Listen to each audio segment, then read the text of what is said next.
Hi అండి. ఇప్పుడు బత్తాయి జ్యూస్ తీసుకుందామా? ముందుగా బత్తాయికాయని తీసుకుని మీకు ఇష్టం వచ్చినట్టు ఆడేసుకోండి. చిన్నపిల్లలు బంతాట ఆడినట్టు ఫుల్ ఆడేసుకోండి, మెత్తగా అయిపోతుంది. అలా ఆడి ఆడి ఆడి మనకి విసుగు వచ్చే వరకు ఆడేసుకుందాము. తర్వాత దాన్ని కట్ చేసామంటే కట్ చేస్తుండగానే జ్యూస్ వచ్చేస్తుంది. శుభ్రంగా పిండేయాలి. దాంట్లో అస్సలు రసం అనేది ఉండకూడదు. రసం అంతా పిండేసుకుని పిప్పు ఒక్కటే మిగిలాలి. గుర్తుపెట్టుకోండి, పిప్పు మాత్రం మిగిలాలి. అస్సలు జ్యూస్ మాత్రం అందులో వదలద్దు. దాంతో సరిపోతుందా? దాన్ని ఒక్కటే అలా వదిలిపెట్టద్దు. దాన్ని కూడా మనము ఇలా విడదీసుకున్నామంటే తొనలు బయటకు వస్తాయి. ఆ తొనలు కూడా తినేద్దాము. తొనలు తినడం వల్ల ఫైబర్ పెరుగుతుంది మనకి.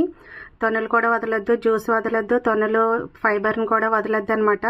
ఇప్పుడు ఆ జ్యూస్లో ఒక స్పూను పంచదార కలుపుకున్నామంటే మనకి ఆరెంజ్ జ్యూస్ రెడీ. ఓకేనా? Like, share, subscribe. బాయ్.